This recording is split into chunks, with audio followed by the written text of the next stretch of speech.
C'est l'heure de vous informer sur Speedline TV.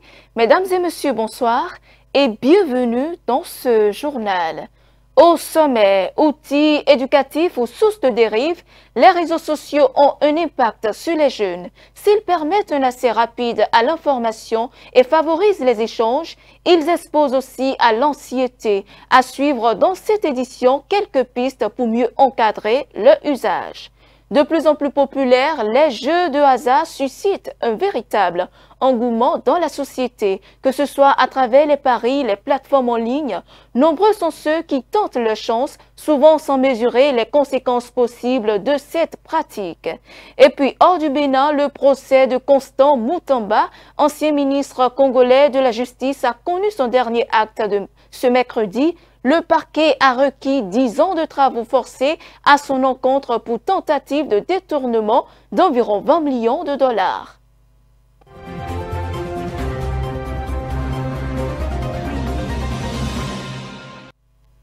Avant d'aborder les titres, il convient de rappeler que ce sont déjà les grandes vacances. Autrefois, cette période signifiait pour de nombreux élèves un retour au village pour profiter de moments agréables auprès des grands-parents ou d'un oncle. Mais cette tradition tend à disparaître aujourd'hui. Les vacances sont plutôt rythmées par les coups de soutien, les jeux vidéo ou encore les activités sportives dans les rues et les stades. Quelques conseils de parents dans cet élément. En tant que parent d'élèves, tout ce que moi j'ai à dire aux enfants, c'est la surveillance. Et il faut essayer de les chercher un divertissement qui est comment dire, adéquat à tout enfant. Et une préoccupation, quoi. Et comment dire, c'est tous les jours qu'on apprend. Au moins chaque jour, quelques séances de lecture ou bien quelques séances de jeux d'instruction pour les amuser au lieu de les laisser devant la télé toute la journée pour aller voir du n'importe quoi. Effectivement, les enfants sont en vacances maintenant. Il faut que les parents font attention. Surtout ce qui se passe aujourd'hui. Il y a trop de délits dans le pays.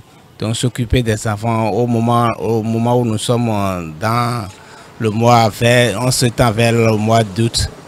Il faut prendre entretien des enfants. Et aussi, ceux qui sont un peu âgés, là, il ne faut pas trop les laisser se vadrouiller dans les quartiers, dans les boîtes et autres là. Il faut qu'ils prennent décision d'apprendre les cours de vacances et autres là. Et aussi, au portable là, il ne faut pas trop laisser les enfants faire TikTok et autres là. Ça va les désorienter. Il faut hésiter les sorties. Parce que quand l'enfant sort, va aller rencontrer un enfant qui n'a pas reçu les mêmes éducations que lui, il va essayer de le copier. Ton enfant que tu crois qu'il ne sait pas quelque chose saura plus que toi. Donc c'est à cause de ça que j'ai dit pendant les vacances, il faut les occuper pour ce qui est bon, quoi. Le monde a évolué, mais les enfants n'utilisent pas le portable comme il le faut. C'est pas à tout moment. Il y a des enfants qui utilisent le portable du 0 jusqu'à 5 h du matin. C'est normal, c'est pas bon. La nuit, c'est pour dormir. Mais la nuit, là, les enfants prennent le téléphone pour autre chose et puis jusqu'à 5 h du matin, c'est à ce moment qu'eux, ils se dorment. C'est pas normal. TikTok, il y a trop de... M'as-tu vu? Il y a trop de mauvais conseils. Des conseils qui n'amènent pas à bon port. Si les grandes personnes n'arrivent pas à se contrôler, qu'est-ce qui concerne les petits-enfants? Ce n'est pas toutes choses qui sont graves, mais, comment on dit, l'enfant peut suivre avec une grande personne. Ou bien s'il va suivre, moi je ne maîtrise pas trop TikTok, mais en tant que couturier, tout ce que moi je regarde sur TikTok, ce sont les travaux de main, les techniques. Donc c'est ça qui m'intéresse moi. Un enfant, qu'est-ce qu'il va aller chercher? Peut-être les comportements des stars. Alors que tous les stars n'ont pas les mêmes comportements. Il y a d'autres qui ont des comportements qui ne sont pas éducatifs. Donc tu vois, non? Donc c'est ça. Outils incontournables du quotidien, les réseaux sociaux ont un impact sur l'éducation des jeunes. Ils offrent un accès rapide à l'information, à des contenus éducatifs variés et favorisent le lien social.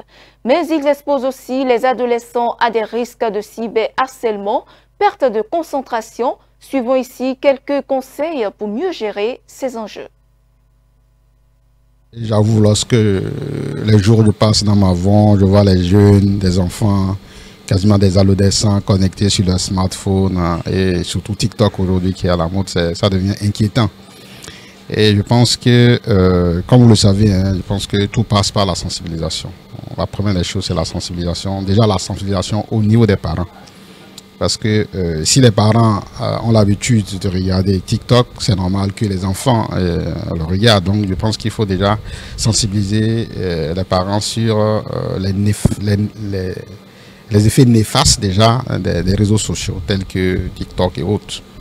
Et voir en termes de contenu, quels pourraient être les contenus nocifs, quels peuvent être les contenus intéressants. Donc tout n'est pas... Voilà, parce que ceux qui ont inventé des réseaux sociaux ont un modèle économique derrière. Donc il faut essayer de voir qu'est-ce qui est positif de ce qui ne l'est pas. Et ainsi, si les parents sont sensibilisés, ils connaissent déjà les effets néfastes justement de ces réseaux sociaux, je pense qu'ils pourront facilement mettre en place des règles qui empêcheraient ou qui réduiraient, à défaut de le bannir, qui réduiraient effectivement l'utilisation de ces réseaux sociaux-là au niveau des enfants. Donc je pense qu'il y a une grosse phase de sensibilisation. Après, je pense que c'est également une responsabilité collective, que ce soit à l'école, que ce soit au niveau de l'État, une réglementation aussi, hein, parce que après, je pense qu'on peut, au niveau de l'État, essayer de canaliser certains contenus, filtrer certains contenus, et va aller peut-être vers les contenus plus éducatifs, cesser de prendre tout type de contenu, et ça permettra éventuellement de parer justement à ces effets-là, parce que lorsqu'on prend la Chine aujourd'hui, on sait que l'inventeur de TikTok, il est chinois. Mais au niveau de la Chine, ces réseaux sociaux sont utilisés pour l'éducation à la base, pour ce qu'on appelle le patriotisme, pour tout ce qui va en faveur justement du peuple ou du gouvernement chinois. Donc on motive plutôt, on sensibilise les enfants à cela. Et non justement à des contenus tels qu'on les voit aujourd'hui, où les gens sont accros à des contenus qui ne sont pas du tout instructif et surtout qu'ils perdent le temps au lieu de faire peut-être autre chose. Donc, et ça, je pense que, comme je l'ai dit, il faut beaucoup sensibiliser. Je pense qu'il faut commencer à faire des initiatives dans ce sens-là. Je pense que même avant l'arrivée des réseaux sociaux, il y a possibilité de filtrer des contenus. Aujourd'hui, lorsqu'on prend un réseau, de manière technique, si vous me permettez, on peut déjà filtrer le type de contenu. Au sein d'une entreprise, par exemple, on peut empêcher certains contenus, disons, illicites ou pornographiques. Donc oui, il est possible, voilà, de manière technique, de filtrer un certain nombre de contenus, de se dire, ok, ce contenu il est nocif, ce contenu il passe, ce contenu il ne passe pas. Donc je pense que c'est à cela déjà qu'il faut y arriver. Donc comme je l'ai dit, si déjà la sensibilisation se fait au niveau des parents, on peut se doter de certains équipements qui pourraient permettre justement de filtrer, ou tous ceux qui sont fournisseurs d'accès, si c'est possible, voilà, d'essayer de réduire ou de contenir, comme je l'ai dit, voilà, certains types de contenus qui peuvent paraître franchement nuisibles non seulement pour nos enfants, mais pour nous-mêmes. Parce que derrière, c'est des modèles économiques, ça devient une addiction.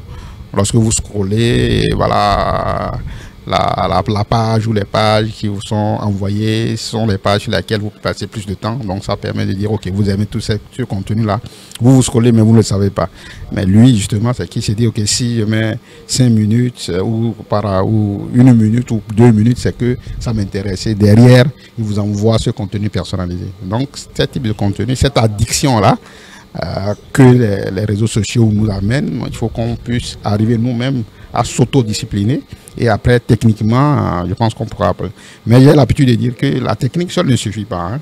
La technique ne réglera pas les problèmes humains, ça c'est clair. Donc il faut déjà une prise de conscience de l'homme que nous sommes par rapport à ce que nous faisons de manière générale, nos forces, nos faiblesses, nos vices, et par rapport à ça, voir comment technologiquement, voilà, on arrive à accompagner justement cette régulation justement des contenus que nous avons, et comme vous le dites, qui constitue, si on ne se lève pas rapidement, si on ne régularise pas rapidement le type de contenu, qui peut constituer effectivement une dérive pour nos jeunes populations. Tournons-nous vers un sujet d'une toute autre nature, L'engouement pour les jeux de hasard ne cesse de croître, en particulier chez les jeunes. Loterie, paris sportifs, jeux en ligne, ces pratiques attirent de plus en plus d'adeptes séduits par le rêve de gains faciles. Mais derrière cette passion se cachent parfois des risques importants, addiction, endettement et désillusion, suivant le reportage. Les jeux de hasard ont conquis le continent africain. Ils sont en plein essor dans les villes de l'Afrique de l'Ouest. Paris sportifs, machines à sous, loto fortune sont entre autres des jeux que pratiquent certaines personnes. Une activité de divertissement qui constitue un moyen de se faire de l'argent. Motivé par la culture du risque et du gain facile, c'est devenu une addiction pour les joueurs.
Bien qu'ils soient une source de richesse, les jeux de hasard ont des répercussions sur les pratiquants. En interactualité, 7% de croissance économique annuelle d'ici 2027, c'est l'objectif que s'est fixé le président nigérian Bola Tinubu avec l'ambition de sortir des millions de Nigérians de la pauvreté. Ce n'est pas tout puisque les prévisions des autorités nigérianes mettent l'accent sur la multiplication par 4 de la taille de l'économie à l'horizon 2030. Suivons. Le président nigérian Bola Tinubu a fixé mercredi un objectif de croissance économique annuelle de 7% à l'horizon 2027. Il ambitionne ainsi de sortir de la pauvreté des millions de Nigérians et de multiplier par 4 la taille de l'économie d'ici 2030.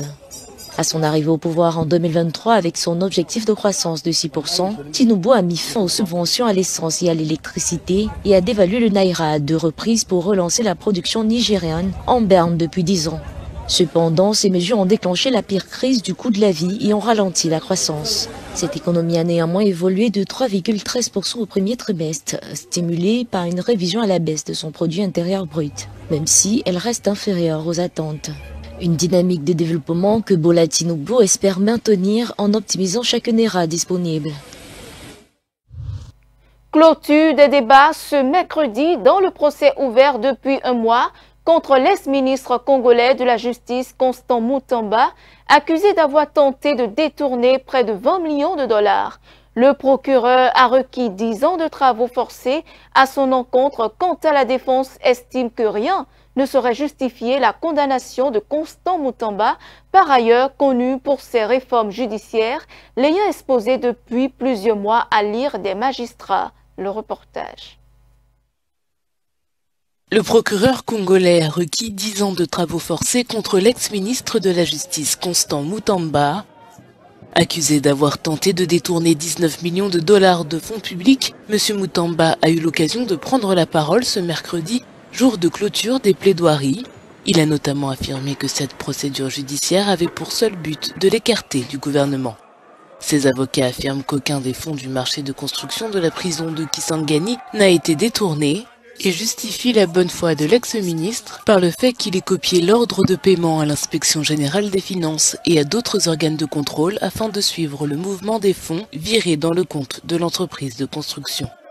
Le procureur a également requis une privation d'accès à toute fonction officielle de 10 ans après qu'il ait purgé sa peine.